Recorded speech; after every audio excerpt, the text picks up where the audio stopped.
Hi everyone, it's Amir Nooriala, host of Saepio Information Security's In Conversation series. We just wrapped up filming another episode. It's with Adam Markowitz, the founder and CEO of Drata, the topic everyone's been asking us to cover.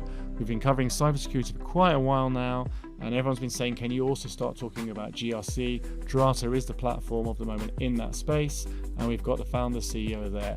He talks about his journey. He is a second-time founder, exited his first business. So he talks about being a founder, working with his older brother as an employee, some hilarious bits about videos of him on YouTube, and all the topics you'd hope and expect around GRC itself.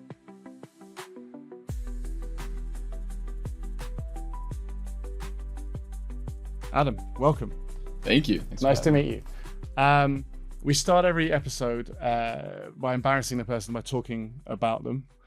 So if you just bear with me for the viewers at home, I'm just going to give you a little bit of background on yourself. So what I've got in my notes is that after selling your last startup portfolio in 2019, you then founded Drata pretty soon afterwards in 2020. Only 5 years ago, you did that with your business partner, Daniel, who's your CTO, and your brother, Troy, who's your COO. Now, as I dug deeper into this, I found it got pretty interesting for me because when you founded Portfolio, which is in the edtech space, in 2013, you did it in an incubator, and you brought Daniel, who's your Drata CTO, in as a consultant, and then he became your CTO, and then your co-founder, and then you hired your brother, and it's your older brother, Troy, to run sales. And this time around, you've all co-founded together, and your older brother, Troy, is your CEO and doing go-to-market. So I guess my first question is, how does that dynamic work as younger brother, older brother, and the younger brother keeps hiring the older brother to work for him? Like, does that work well, or is there tension? Oh, it works really well. Okay. Yeah. But we're not naive. Would he say the same thing? Yeah. Okay. Yeah, he would. It doesn't always work for the whole, working with brothers, but when it does, it works really well. Okay. All right. I'll take that answer. So let's dig into Drata itself. So one of those kind of maxims that everyone always says is that, when you're looking to a startup to invest in, you want the founders to have found the real pain point that they went through, and they're trying to solve that pain point, and they think it's scalable and everyone else has that same pain point. I think that's the story of Drata as well. So when you were running your previous company, you found compliance and security audits, things like SOC 2, ISO, 27001 were very slow. They were manual, very painful for companies like the one you were growing at the time, and you thought there was a better way to do it. Is that the kind of genesis of where it all came from? Pretty much, yeah. Our previous company was an edtech company. Yeah. It was actually a professional kind of social network, almost like a LinkedIn for college students. Okay.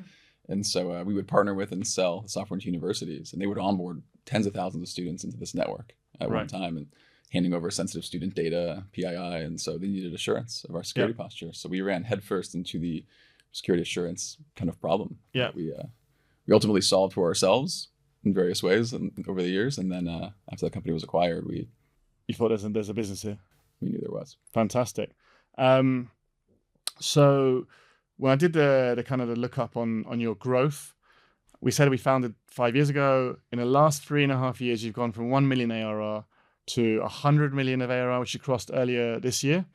8,000 customers, 60 countries, and employees across the customers at 2.5 million. They are now using the kind of the Drata platform. Have I got those numbers right? I mean, you've literally had a big event this week in London. Am I on track there? Yeah. Yep, on track. Okay, good. So I do good research. Remember that, guys. Like a lot of people saying, you look like you're just randomly chatting. I do research, and I've got it right. Okay. So let's jump into the journey. What a lot of viewers say they'd like detailed questions on is the actual journey of the founder themselves, because a lot of people would like to be a founder and kind of repeat that story. You studied aerospace engineering. I think you're from South Cal originally. You then went from doing that to starting, like you said, you called it like a social network for students, but Portfolio and edtech, and then Drata. And by the way, if you go to YouTube, there's a really great video of Adam actually pitching his first business at Collision. I think it's about 9 years ago. Was it? No, how long ago? Yeah, about 9 years ago, I think you were pitching your first business. A great panel as well. I saw Chris Sacco with his cowboy shirt was judging it as well. So have a look at that of a founder actually pitching their business right at the start. But could you talk us through that story? Aerospace engineering, like an ed tech to exit, and then now doing a kind of GRC compliance business as well. Yeah, sure. Yeah, I was the 4-year-old kid that wanted to be an astronaut. Yeah. And what happened? It's just I still do. I'm still that 4-year-old kid that wants to be an astronaut. Yeah, growing up in Southern California in the 90s, and the space shuttle program was in its heyday. And so that was kind of always in my mind, and excelled in math and science, and went to university for undergrad for aerospace engineering, and then grad school for astronautical engineering, because it had the word astronaut in the title. I love it. So that was the track I was on. Did you go to bars and tell people you were an astronaut and stuff? I have a cool Halloween costume. Okay. But after undergrad, I landed my dream job working on the space shuttle program, which was, again, the very program that inspired me. And the way in which I landed that job was pretty unique. I brought a portfolio into my job interviews. In addition to my resume, I had just basically pictures and different projects I had worked on. Amazing. Anything to improve what you would find on my resume. The whole idea was, take my word for it, but I want to stand out. I want you to see what I've actually done. Yeah. And so that was kind of the initial impetus, the idea behind what became that edtech company, Portfolium. So after years of working on the space shuttle program, NASA unfortunately retired the program in 2011. I like to say I retired along with it. Absolutely. And that's when I learned to code, at least enough to build the first version of what I was calling Portfolium. Yeah. Kind of an e-portfolio social network for students to prove their skills beyond just bullet points on a resume. Right. And land their dream Related jobs. To how you got your dream job. Yeah, I like it. Yeah. That's great. So again, it was like experiencing the problem, kind of validating it a bit, probably not as much as I should have with that first startup. Yeah. And then building enough to prove that there was something there. Yeah. That company grew over time. It was an ed tech company. Like I said, we would sell into universities. They would onboard their students. And so over a 3.5-year stretch, we sold into about 500 schools. We had 5 million students and recent grads in the network. Yeah. And then it was acquired in 2019 by a company called Instructure, the makers of Canvas, a learning management system. So we were partnered for a couple of years. They saw the growth firsthand, and the acquisition happened pretty quick. Okay. And then not long thereafter, they were going through their own kind of SOC 2 process and just audit cycle. And we saw how much manual work was involved. We had automated a lot of that work ourselves, just out of necessity. And so that was when we picked our heads up out of EdTech for the first time and started Drata. The same team came back together. So same 3 co-founders. And so did you guys leave and think what idea, or was it while you were still there, you saw that pain point and you thought, right, we've got something here, let's go? Yeah, we saw the pain point. Again, we had lived it ourselves to varying degrees. So by in 2017, like another good example of a light bulb moment, GDPR came online, and we had this multi-tenant social network, and implementing these controls like the right to be forgotten across a network like that, it's painful. So again, we lived these things. Every university we sold to had its own unique 400-line questionnaire on our security posture. It was ironic too that here we were answering these questionnaires saying, take our word for it. Yeah. And the whole idea behind that edtech company was, don't take my word for it. We could prove it with evidence. And so underlying both companies is this notion of earning trust by proving you deserve it. Even though one's in the education space, one's in the information security. I love it. That makes perfect sense. Okay, so let's jump into the topic of GRC, or governance, risk, and compliance. What do you think is the biggest misconception that senior leaders in organizations have about that space? I think most will focus on the C in GRC, the compliance aspect, unfortunately, and use that as kind of their mindset of this is a reactive cost center of a function that just helps us pass audits at various points in time. Mm-hmm. That's a very unfortunate misconception. I think it's come a long way just in the recent years. And viewing it more as this proactive enabler of the business. A strategic function that's actually helping accelerate revenue. I think there's tools now, obviously, that can help prove that and kind of connect those dots for people. So then it's ingrained in the culture of, hey, no, this is actually a proactive strategic function that's helping us grow. Okay. And in your role as a founder CEO, you're always talking to leaders, whether they're CISOs, GRCs, or general kind of C-level, C-suite type people. And I know yesterday at the event you had a panel with a bunch of senior people as well. When you talk to people in these roles, what are the top 2 or 3 challenges that they raise in this space? Yeah, I mean, there's themes for sure. And I think now in the last, say, 12 months with just the AI boom, it's kind of triangulated on these key themes that we've heard. And the first one, the most common theme right now, is just third-party risk. Yeah. Every company, either our non-tech customers, one of our Fortune 100 customers, non-tech company, this CISO early in the year said, Adam, we have this mandate to bring AI vendors in to the business. It's coming directly from the board, the CEO. It's literally existential risk if we don't. Yeah. And so now they're holding this bag of risks, saying, I can't review all these high risk vendors at the pace the company now needs. And so that's probably top of the list, the most recurring conversation I have all year. Yeah. Just when I ask what's keeping you up at night. So that's definitely one. Another is just managing if they're trying to manually comply with all these frameworks and now new AI specific frameworks. Yeah. That's kind of the second theme that's emerged. And then the third is actually just important. It's kind of the flip side of vendor risk. It's my own company's assurance. Yes. Right. So I'm bringing in these AI vendors. I have to answer hundreds, sometimes over 1,000 security questions a month. Yeah. And now even more specific to how I'm using these new AI vendors. Yeah. So it's a little ironic, right? Like. Yeah, no, absolutely. I think we're both all three of those points. I mean, we're in 2025. If you look at in the UK, if you look at all of the big kind of cyber related outages that have happened, the entry point for the criminals was the third party, whether it's an outsourced call center or someone down the supply chain. That's generally been the entry point. And the kind of conversations we have a lot at the moment is very much about AI, and I have to deploy AI. I'm in an arms race. If I don't, my competitors will, their margins are going to improve, mine are going to shrink. So I can't slow down the deployment of AI. How do I write policy? How do I secure? How do I assure? Etc. So but your answers make perfect sense there. So you're going to say something as well? No, it's just so consistent. That is the most consistent conversation I've had all year. Yeah. So how does that tie into, in the C and GRC, you said used to be the kind of top priority in terms of compliance. For some orgs, not all, for some orgs, compliance has sometimes been a checkbox exercise. Are you seeing an evolution away now from that checkbox world to this concept of kind of continuous trust and rather than one-time events? Yeah, I mean, I think it's just nature of how we deliver our products. So we've had a very unique vantage point since the day we launched, 4.5 years ago. We're going to take an automation-first approach to even the C and GRC. Yeah.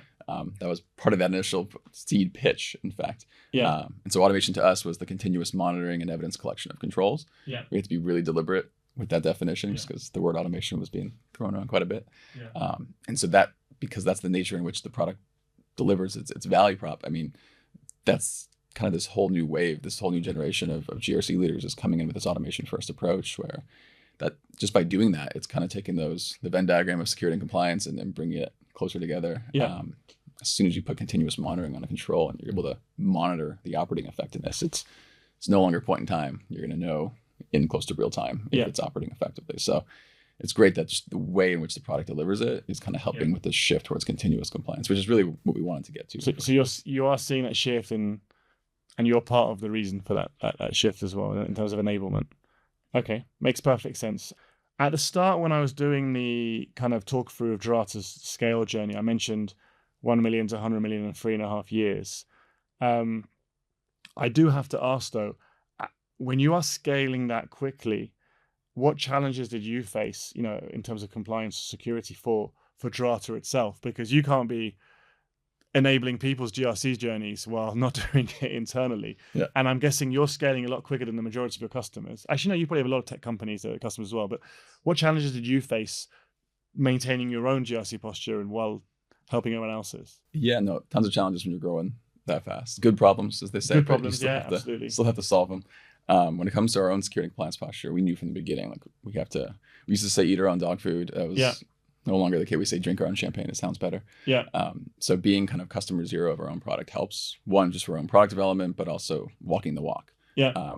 We kind of held the line at the door when we first launched, even 4.5 years ago. Yeah. Just not because it was required. It was just kind of a cultural, we're going to live this from day one. Like we didn't even launch until we had our own SOC 2 report, at least. That was the bare minimum for us. We're not going to help our customers go get SOC 2 compliant without having our own and using our own product to do it. Yeah. Which sounds so obvious. It wasn't the case in the market as we saw, and we weren't going to cut a corner then, and we're not going to cut corners now. And so we've leaned in to frameworks that we don't necessarily have to comply with, just to prove that the product is that easy to use. And we're gonna be on the bleeding edge. And then we've taken that approach for everything, even how we implemented AI across the product. Yes. A private tenant database architecture. Every customer has its own private database, so the data's never mingling. There's just certain things that, we stood on principle and kind of lived our values in the beginning. And it hasn't been easy, but taking automation first approach helps for sure. And I guess it's a lot easier to sell something if you can prove it internally as well, right? Yeah. I don't know any other way. I completely agree. So on the kind of the same theme of a question, how do you, as a kind of founder CEO of a fast-growing, very successful tech scale-up, how do you balance speed of product growth while maintaining trust security? Like, are there points where you have to make a tough decision between the two? Yeah, I mean, even a tough decision of not launching until we had our own SOC 2 report. I mean, that was the first of many decisions that we were going to have to make where we look at it as cutting a corner, which we're going to do that. Being customer zero definitely helped, like ingraining this into our software development lifecycle. We have a project offering called Compliance as Code, where we're actually monitoring our Terraform repos so we could catch issues while we're building. When you do that, and you do that from as early as day one, it's ingrained. And so the velocity which we're able to build is just kind of compliant by default, if that makes sense. Yeah, no, it makes complete sense. I think if you culturally haven't ingrained it, then there's always going to be gaps and things that get left behind with this kind of thing. Okay.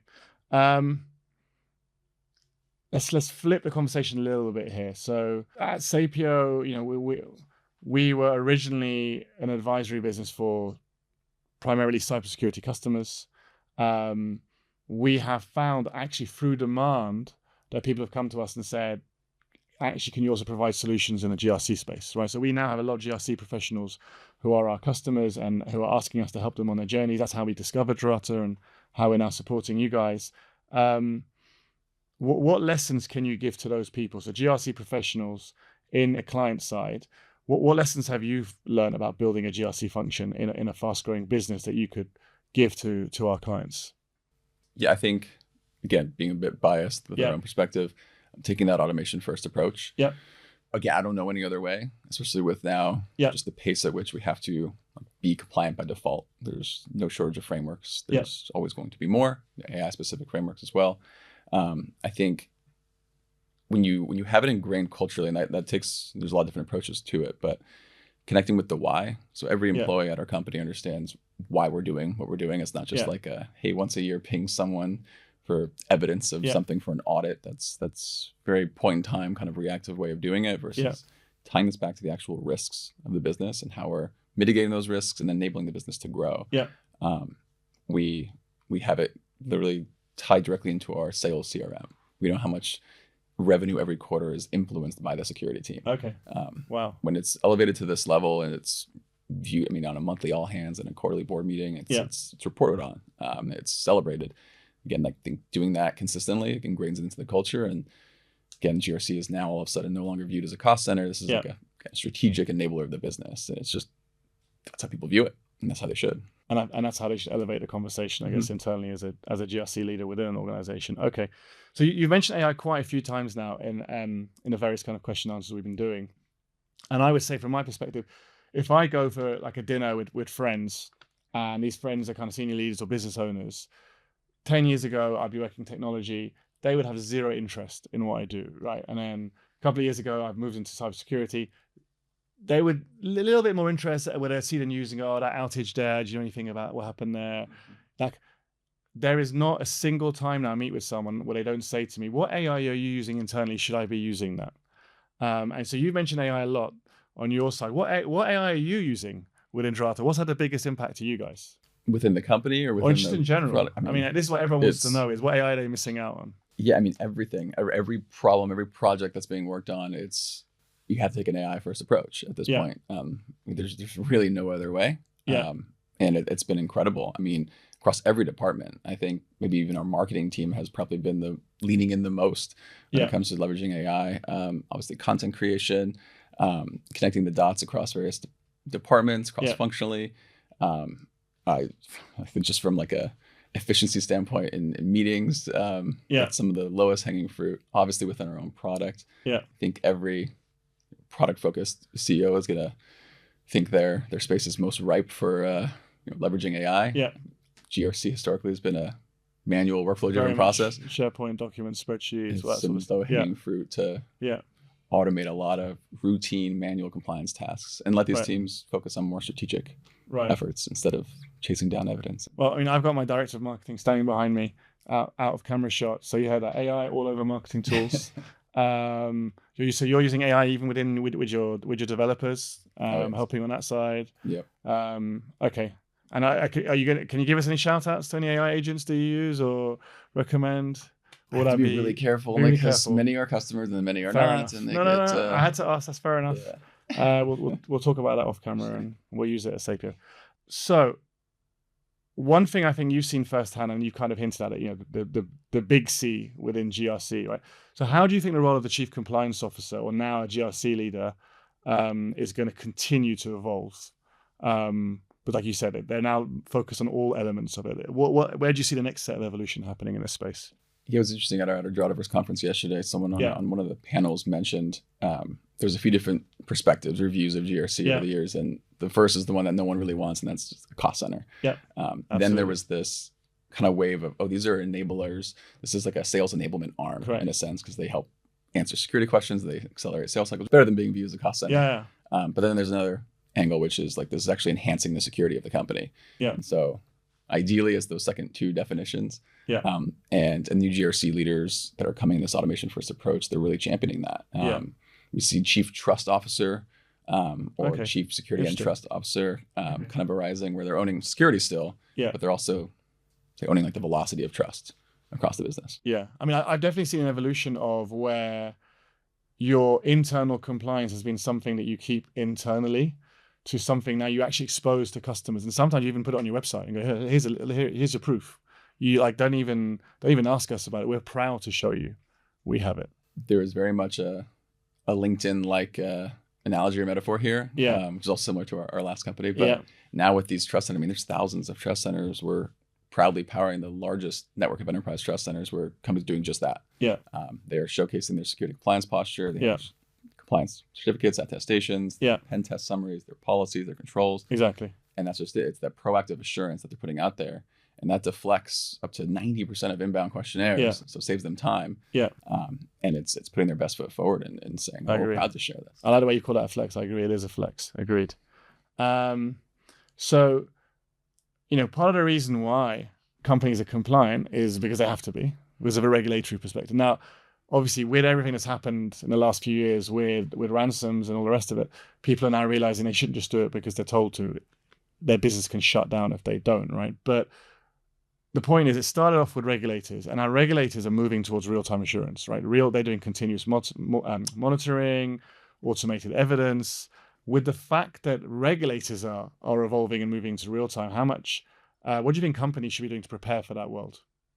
I'm going to be very biased with my answer here. There's nothing wrong with bias. Because that is exactly what we do. I mean, that is the whole point. Our 10x differentiator with our platform is that automation at the core. It is continuous monitoring and evidence collection of controls. Yeah.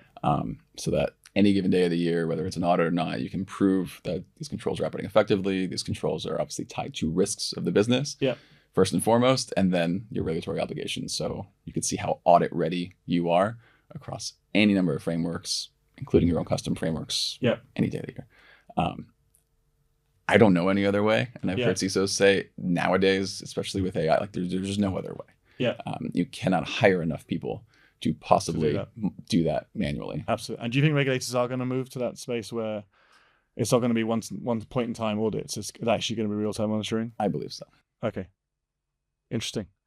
All right. When it comes to regulations, you know, there's a few that people always, like if you run a B2B SaaS, right, you always go, I need my SOC 2. Like, and I do a lot of angel investing. They always say to me, where should I get my SOC 2? I'm like, well, when you get your first customer, you're gonna need your SOC 2. You know, it's gonna be table stakes for you. So it wasn't always the case. We lived that firsthand when we were selling to these universities. SOC 2 was, I mean, this is back in 16, 17. Yeah. It was like a nice to have, competitive advantage if you had it. Yeah. And then over that stretch, maybe 3 years, it became a table stakes. Absolutely. If you don't have it, it's more of a signal if you don't have it than if you do. Absolutely. So, you know, anyone starting a business to go, right, I need my SOC 2, I need my ISO, where should I go to help get that, make it easier for myself? What emerging frameworks are you seeing that might become more, more mainstream in the next decade? It is hard to predict decade. Yeah. the next few years, it'll get. But even right now, top of the list across our customer base, again, almost over 8,000 customers now. It's ISO 42001. Okay, it's still AI. NIST AI risk management framework. Probably second on that list. And then there's the long tail.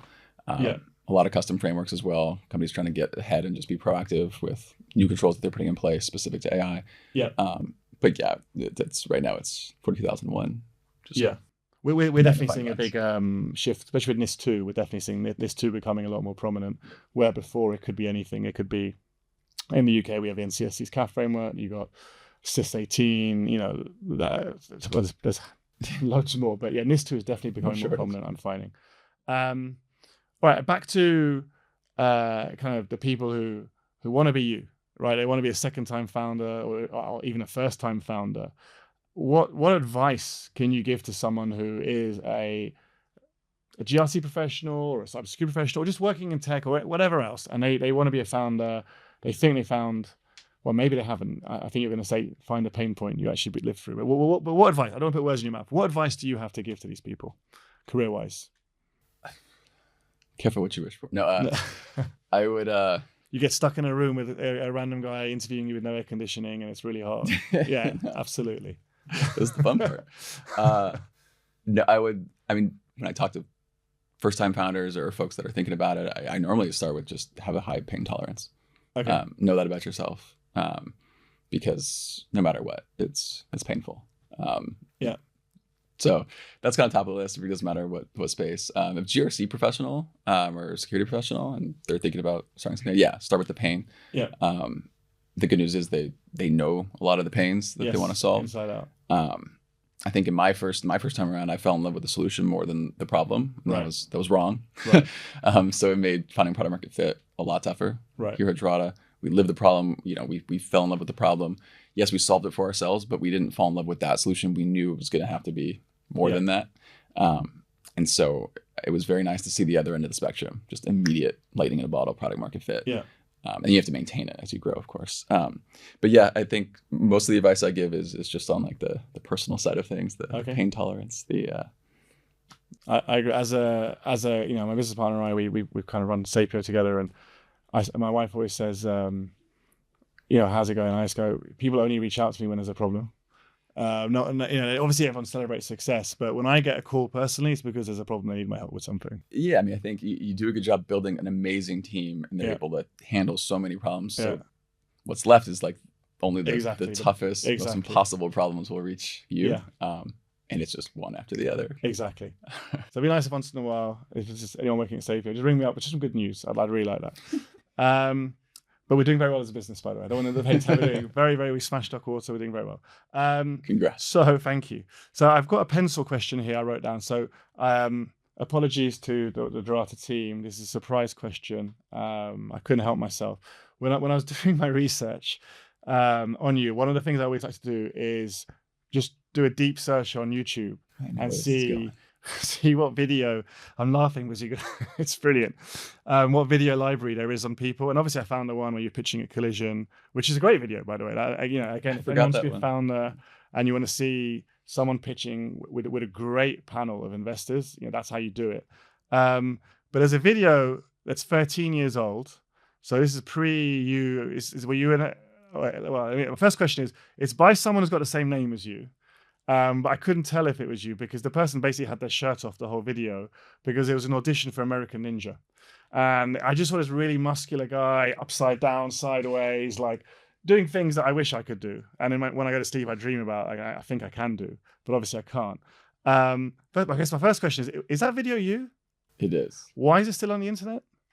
If anyone watching this works at Google and could help me access that account that it's tied to, that'd be great. I don't have access to it. Right. I will admit there's worse videos. There's worse could videos. Be that like someone could have out there. But I mean, look, if I had a video of me being incredibly muscular and doing American Ninja stuff, I'd have them play it at my funeral. I'd probably have them play every time I walk in a room. So it could be a lot worse. There are a lot worse videos of me. There's one video I did when I was an employee of a bank where the CEO of the bank pulled me afterwards and said, "I think we need to give you media training." So I can't get rid of that one. So it is you. So anyone, want to do some research on Adam? There's a great video out there and he can't delete it for now, but I think he's going to put more effort into deleting it now that we've kind of brought it to the forefront. When we were, Portfolio was acquired by Instructure. They Right. had a big Instructure con, thousands of people. They had a fireside chat like this in front of all these people. Right. They were supposed to play a video that I had approved of just the product integration that we had Right. built. And I thought this was going to be a great moment for everyone to see the product. Right. And sure enough, that video starts came playing up. in front of everyone. I didn't know I could get that read, but that video's going to follow me forever. Brilliant. Well, look, I appreciate you humoring that question. I very much appreciate you making the time. You live on the West Coast of the US, you've flown over. As I said, you're in the basement of kind of a Soho Works. It's really hot. We have to turn off the AC because of the sound. And you've allowed me to ask whatever I want.